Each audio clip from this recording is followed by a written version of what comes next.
YouTube, the final frontier. These are the reviews of the series Old, New, and Now Playing. Its ongoing mission, to seek out new films and those of old, to boldly go where no reviewer has gone before, or hasn't been in quite some time. You get the idea. From the old movies of 30 years ago and beyond, to the world of the new films of the last 30 years. To the movies that are now playing, this is Old, New, and Now Playing. And now, here's your host, Will Robinson Smith. Hello and welcome to Old, New, and Now Playing, your time machine through the world of movies. I'm your host, Will Robinson Smith, and if this is your first time joining me, thanks for checking out this channel. And if you're returning, welcome back. Now, this year is a big one for Star Trek fans. Of course, this is the 50th year of the franchise, and we're getting a new Star Trek film this weekend, and so I figured, hey, let's do a whole week that's nothing but Trek goodness. And so we're going to start this week with Star Trek II, The Wrath of Khan. And to be perfectly honest, like most films that I review for this series, I hadn't actually seen The Wrath of Khan before I sat down to watch it for this review, but unlike other movies where, I can watch the film, do a little research about the history surrounding the film, what went into making the film, I can't really encapsulate all of the goodness that is the Star Trek lore and the franchise by just watching this film, and so I'm not going to be alone for this review. I'll be joined by a friend of mine in our very first Phone a Friend review. These reviews will be a little bit different in that it'll be more of a conversation between me, a friend of mine, and you. And we'll be talking about the film, what we liked, what we didn't like. We'll hit a little bit of spoilers, but we'll get into all of that later. So the friend of mine that's joining me for today is a good buddy of mine from the Gulf Coast area. Big Star Trek fan, and we have even nicknamed him Shatner in our friend circle. That is my good buddy, Jamey Ward. Jamey, thanks so much for joining me today, man. I really appreciate it. Oh, well, I appreciate you having me, man. And so, for those that are unfamiliar with you, just tell us a little bit about yourself and I guess just how you got into the Star Trek world. I see, the folks at home can't see, but you're wearing a Star Trek shirt. What made you become the Trekkie that you are today, and how far back does that go for you? Well, for me, I grew up in Pensacola, Florida, so, there's a lot of things to do in Pensacola Beach and that sort of thing. But I remember coming home from elementary school, hanging out with my uncle, and he was watching reruns of Star Trek. I was about 8 or 9 years old, and basically started watching those with him, and I kind of thought it was not so fun. 8 or 9, you don't really care about that kind of stuff, but it's one of those things that kind of catches a hold of you. And from the series, of course, came Star Trek the Motion Picture, and then after was the movie that we'll be talking about, Star Trek II, The Wrath of Khan. So the film came out in 1982 and reunites the cast of the original series, featuring William Shatner as Jim Kirk, Leonard Nimoy as Spock, and DeForest Kelley as Dr. McCoy, and features the new Vulcan Saavik, played by Kirstie Alley, better known as Rebecca Howe from Cheers. At this point, Kirk has been promoted from captain to admiral, and while acknowledging his birthday with McCoy, laments over growing older and thinks about not having to captain a starship again. However, while aboard the Enterprise for Saavik's first training flight, the crew is called to aid a research station after scientists there are tricked into believing that Kirk has authorized the space government, known as the Federation, to seize one of the projects. The trap was laid by the genetically enhanced human Khan to seek revenge against Kirk for abandoning him on the hostile world where Khan's wife was killed by the native species. So, Jamey, you watched this years and years ago. You just rewatched it, so we can talk about it now. I guess, first off, what was your take on watching the movie then versus watching it now? What was your sort of overall impression? Well, the funny thing is when I first watched this, it was 1982 when it came out. I was 12 years old at the time. And so for me, I was like, well, I didn't really know what to expect. And when I walk into this theater, there's, of all the Star Trek movies, in my opinion, at least in my opinion, it's probably the most action-packed of them all. The things that Kirk was going through about, getting older, getting younger, or feeling younger, those types of things. You don't really think about that when you're 12, but you do see all the action, the villains that are introduced, or reintroduced, I should say, and the dynamic between those two. It's, and I'm sure we'll get more into this, but it's a Moby Dick, Captain Ahab thing. It was crazy. It's an awesome movie. So when you watched it the first time, did you remember the villain Khan from the episode Space Seed that, we first see him in? Vaguely, believe it or not, but at 12, again, you don't pick up on those types of things. But what you end up doing later after you see the movie is you go back and you watch that to kind of correlate it. And then you realize, man, this is pretty cool. So then you go back and watch the whole thing. And so what's weird, you might be a cursory Trek fan to begin with, but when you watch this movie, you go back and you become one. I mean, it just engulfs you. For me personally, as someone who didn't really grow up steeped in Star Trek lore, I was more into and introduced to Star Wars films growing up, and so that was really the Space Odyssey that I gravitated to growing up. And so the first Star Trek films that I watched were actually the J.J. Abrams reimaginings of the Star Trek films. And so going back and watching this had, a couple of big takeaways. One, it's very much an 80s movie, so you get a lot of that sort of 80s cheese, the costumes, but especially comparing it to Star Trek Into Darkness, the second of the new trilogy, you see a lot of those same tones and harkens back to seeds that were planted, no pun intended, in this movie. And so that, as a current, newly becoming a Star Trek fan, I thought that was really cool and interesting to see. And, one thing that really grabbed me right off the bat was the score in the opening scene. It's not really an action-packed opening sequence when you get the opening credits, but you get that great score by the late James Horner. For those that don't know or don't remember, he's the guy who did the scores for Titanic, for Avatar, for Braveheart. This was pretty close to the beginning of when he got his start as a composer. I think his first film was in '79. He did Lady in the Red and Battle Beyond the Stars, and so this was very early on in his career. Jamie, what did you think of the score?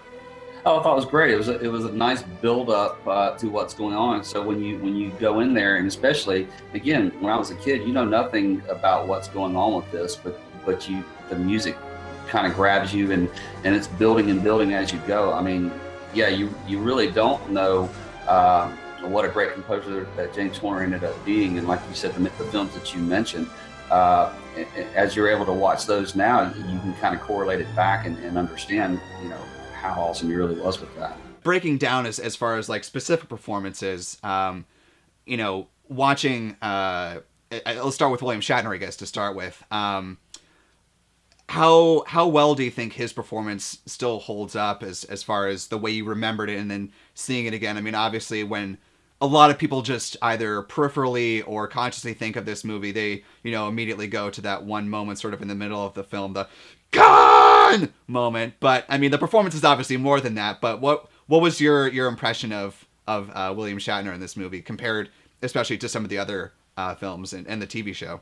Well, I thought his character got a lot deeper in a certain sense than some of the previous iterations, even in the show itself. Because again, it starts out with his struggle with his midlife crisis and getting older. One of the first things that happens within the movie in the first scene, which we'll get to talking about the Kobayashi Maru test scene, after everything happens there, one of their crewmates asked, hey, wouldn't it be easier to put an experienced crew back on board? And his response is, galloping the cosmos is a game for the young. So he's working through that. And as time goes on and that character develops and he goes through this whole rigmarole with Khan, he's working through all of that. And then at the end of it, he feels young, being able to get back out there again. I think the biggest thing for him throughout that movie is, again, dealing with that and realizing he should have never given up being on that ship.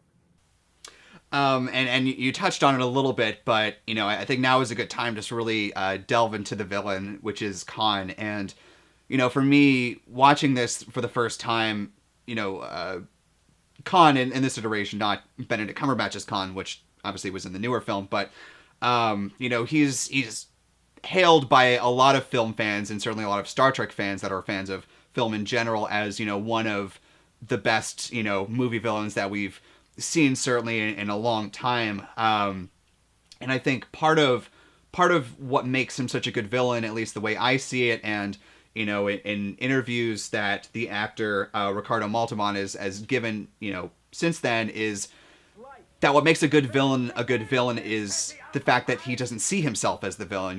What he's doing to himself, to him or to her, in other scenarios is that it feels right and just, and everything they're doing serves what they feel is the morally best purpose. So when he goes after Kirk, it's 15 years after he's been marooned on this godforsaken planet, and his wife has died because of this natural bug that burrows into the ear and, drives you mad and eventually kills you, and he blames Kirk for that. And so he feels like the vengeance is justified. And yeah, it's on the one hand, it is a super corny 80s villain, but I feel like it's layered enough that you get a really interesting dynamic with him. And so, when you see those interplays between him and Kirk, it feels much more dramatic and like the stakes are higher because they're both fighting for what they believe is the right and just cause. I guess, Jamie, what was your take on Khan as a villain? Probably one of the best performances, of a villain I've ever seen in any movie. And then you touched on it earlier. Cumberbatch is a great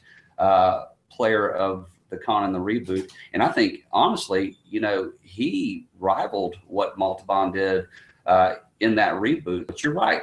I don't think Khan feels like he's in the wrong. I feel like he's doing what's right for his people that were marooned there. But on top of that is that deep-seated hate that's been boiling up over time. And he just happens to get that chance to, try to get some retribution. And he does his level best to do it. Obviously, we could talk about Khan for this entire episode, but overall, what were some of the things, without giving away any spoilers, what were some of your general likes and dislikes about the film, seeing it with new eyes after, having nostalgia goggles about it for a while? This was way before CGI and things of that nature. So the model work that they did with it, I really like that. And you touched on the score. It was really well done as well. So, there's a lot of different things that went into this movie to make it what it was. And another big thing, compared especially to the first movie, Star Trek: The Motion Picture, as much as it was, a good attempt for what it was, because they had to kind of compete with Star Wars. When those came out, that was the whole purpose of motion picture. They really kind of needed to knock the second one out of the park, because the first one, if you're watching, it's a little bit long, a little bit drawn out, and it's kind of like watching grass grow in a certain sense. So they really had to step it up, and I feel that's one of the things that they did with this movie, because they brought in this dynamic and was able to do this mano a mano type of thing with Kirk and Khan. It lended itself to a lot of the action. So for this one, this was basically action from the word go, and that's one of the things that really made it great. And as the filmmakers are talking about in some of the DVD extras, they really harkened on the fact, like you were saying, that they sort of wanted to, no pun intended, right the ship a little bit from the Star Trek the motion picture, in the sense that they wanted to, probably because of budgetary constraints, that they didn't have quite the voluminous budget of the first one, but they also wanted to strike a balance between the tone of the television and the tone of having a cinematic reimagining of this prolonged series. And so I think that's probably why you got the better melding of the two, and why Wrath of Khan works so well. So at this point in the review, we're going to go over some things that touch on some major spoilers. Major spoilers! And so that graphic is going to be over here until we're done talking about that part of the conversation. And don't worry, you're not going to have to just skip the rest of the review. We'll have a spoiler-free wrap-up at the very end, and you can just skip ahead to this time code if you want to go ahead and avoid all of that. And if you want to jump ahead, I'll see you then. For the rest of you, let's get back to it. This whole era from the mid to late 70s, early 80s was a big paradigm shift in what was possible with special effects, due largely in part to the work that ILM did with this movie and others. And one of the things that this movie is credited with is with having the first fully 3D CGI shot, and that comes in when Kirk is showing Spock and McCoy the Project Genesis video, and you see the missile hit the planet and you go through the planetary flyby. That was the first really fully 3D CGI shot, which I thought was really cool. And now looking back, the effect doesn't hold up super well, but for the time was obviously groundbreaking. I mean, when you saw the movie for the first time when you were 12, I mean, what do you remember thinking when you saw that shot? Oh, it's just one of those things where you think, oh my gosh, that's pretty cool. I mean, because you've not seen really much of that. Going into 2 as a kid, yeah, I thought it was good and part of the action, and it was really nice shot. And some of the battle scenes between the Reliant and the Enterprise, I thought those were really well done with the effects that were done with those, and the different configuration of that particular ship was the Reliant. Was a nice switch as well, because up to that point, all you really saw was that one version of what a starship would look like. So to me, this was kind of the first time that you saw, a different configuration to a Federation ship. And ironically, in some of the next generation episodes, they would come back to that particular model. And I think there was one, I can't remember the episode right offhand, where they took that exact same model and just added basically a gun to the back of it. But it's kind of neat to see how they use that and then continue to reuse it, because I think it holds up. Well, and actually a fun fact about that, that was unintentional. When they were designing what the Reliant was going to look like, they sent a mock-up of the ship. The executive producer was in Israel at the time, and so they mailed it to him. He got it. He opened it, but he pulled it out of the envelope upside down. And so he just thought that was actually the orientation that it was supposed to be. And he signed off on it and said, this looks good, sent it back to them. And when they got it back, they actually deliberated about should we send it back to him and tell him it's actually supposed to be the other way around? And then they decided, nah, we don't have time. That would be, that's an expense that we don't need. And so they just decided to move ahead with that. So that was a happy accident that just worked well, in the continuity of the movie. So that's, a little fun fact for you. And since we're in spoilers territory, of course, I think it's important that we talk about, one of the biggest things, not only for the film, but for the franchise that time, which is, of course, the death of Spock. That was a huge point of talk and discussion and contention. I mean, the fact that there was going to be sort of a heroic death for Spock was actually one of the main reasons that Leonard Nimoy decided to come back and do this film. And so that was important for him. They discussed as they were making it, leaving in some wiggle room for, Spock to not be truly dead when he, does the mind meld on McCoy, and he says, remember, so it was like a little bit of wiggle room for him to maybe come back. And then obviously he did come back for Star Trek 3, but, thoughts on the death of Spock, and, what did you think when you saw it the first time, and what were your thoughts, seeing it now? Well, the thing was, what was funny, like you said, there was a big controversy over the possible death of one of the main characters of the entire franchise. And it had a lot of folks up in an uproar. And of course, at 12 years old, I didn't really pay much attention to it. But as I rewatched it as time went on, it certainly was a big theme. And the thing was, one of the very first scenes with the Kobayashi Maru, you're having what you don't realize is a simulation. It kind of cuts to that as the movie opens, and you're going through all this you're thinking, who is this Vulcan woman in the captain's seat? So you're wondering where Kirk is in the first place. And then as they go through this trial and the ship is exploding, the Klingons are, attacking the ship, and all these different explosions happen, Spock dies there. So for the big controversy that it was, you think, man, he died that quickly? It's over. Right. What am I going to do for the rest of the film? Yeah. You do. And then you realize it's a simulation, it's a test for this trainee, that sort of thing. And then you think, wow, we dodged a bullet. They were just kidding. They're not going to kill off Spock. Mm-hmm. And then to save the entire ship, Spock sacrifices himself at the end. And again, one of the most powerful scenes in the movie is that dynamic between Kirk and Spock, between the glass of the engine room there. And, Shatner, he gets accused a lot of times of overacting, but I really think he nailed that particular scene. That's a good dynamic between the two. Even up to the point where, they're putting hands against the glass. Spock is, putting his Vulcan symbol there, and, Kirk puts his 5 fingers out. The symbolism between that human and Vulcan bond. It was very powerful. And, I guess we'll wrap things up and bring this to a close. Just talking about final thoughts on the film, I guess I'll start it off. I really enjoyed this movie. Having, like I said, never really been in the Star Trek universe beyond the J.J. Abrams iteration of the films. I thought this was a nice introduction for me personally into the old realm of Star Trek, seeing William Shatner and Leonard Nimoy and all the rest of the cast of characters interact, I thought was really cool. I thought the story was dynamic. Outside of sort of the Star Trek fan community, you hear that it's more slower paced than like the Star Wars films, and it's less action centric, which is true. But like you were saying, I felt like this film had a little bit more thrill and suspense. You have sort of the dogfight between the Reliant and the Enterprise, and so there were notes of an action sci-fi film that I, as a watching this movie in 2016 for the first time, that I really appreciated.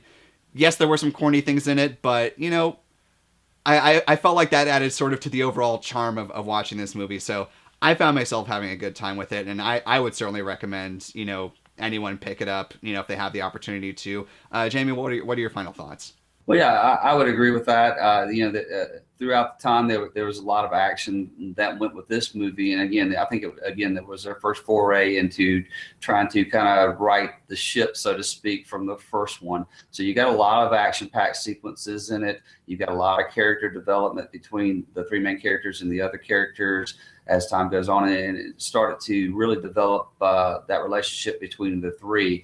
The themes that were in the movie, again, struggling with that midlife crisis, feeling old at the beginning because your career may be coming to an end. But by the end of the movie, maybe Genesis was the theme of the movie. He felt young again because, he did whatever it was throughout the movie, even through this horrible battle with this old enemy. He felt alive again. So those types of things are what I took from that.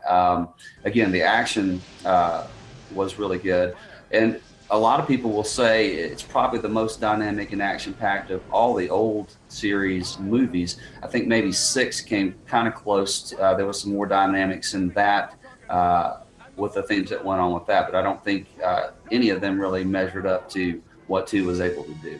And with that, I think we'll go ahead and end it right there. Jamie, thank you so much for joining me for this episode. I had a lot of fun with this, talking with you, talking Star Trek. If people out there, want to keep up with you and what you're doing, where can they find you online? You can find me at Twitter at Jamey Ward 17. Great. So go ahead and follow Jamie if you feel so inclined. I am also on Twitter at W_Robinson Smith. And, thanks again, Jamie, for being our guest today. Hey, thank you for having me, man. It was a lot of fun. Appreciate you having me. That will do it for this episode of Old, New, and Now Playing. If you've seen The Wrath of Khan, what did you think about the movie? And also, what are your thoughts about this new format for the show? It's not going to be something that we do every single episode, but just sprinkled in every once in a while. But we are going to be doing it again for my next review of Star Trek First Contact, so look out for that coming later this week. And so leave your thoughts about the movie, about this new format, in the comment section below. I want to hear all about that. And so thank you so much, as always, for watching, and live long and prosper.